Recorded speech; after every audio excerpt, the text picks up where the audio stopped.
خدا کے ایک نیک بندے کے پاس ایک شخص گیا اور پوچھتا ہے، صاحب کبھی گناہ کبیرہ انجام دیا ہے؟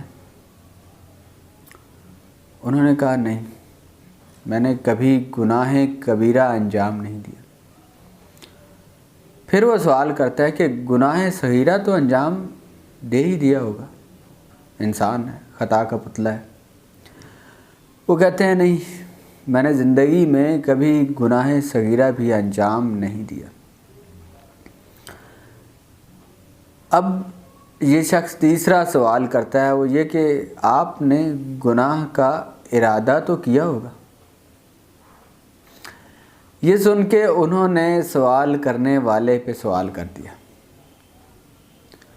وہ کہتے ہیں، بتاؤ کیا تم نے کبھی اپنی غلاظت کو کھانے کا ارادہ کیا ہے؟ وہ کہتا ہے، جی اتنا برا ارادہ، ایسے غلیظ کام کا ارادہ کون کر سکتا ہے؟ کوئی شخص ایسا نہیں سوچ سکتا کہ اتنا گندا کام کرے۔ تو وہ خدا کے ولی کہتے ہیں کہ جب تم اس کام کا ارادہ نہیں کر سکتے تو میرے نزدیک یہ کام یعنی خدا کی معصیت اس غلاظت کھانے سے بھی زیادہ غلیظ ہے، اس لیے میں نے کبھی گناہ کا ارادہ نہیں کیا۔ جو شخص جس کو گناہ کرنے میں لذت محسوس ہو، اس کو چاشنی محسوس ہو، سکون محسوس ہو، تو اس کا مطلب ہے اس کا خدا سے تعلق استوار نہیں ہے۔ جس کو خدا کی عبادت لذت نہ دے، اس کا خدا کے ساتھ تعلق استوار نہیں، وہ ابھی اس راستے کا ابتدائی چلنے والا ہے، اس کو ابھی اس عبادت کی لذت محسوس نہیں ہو رہی۔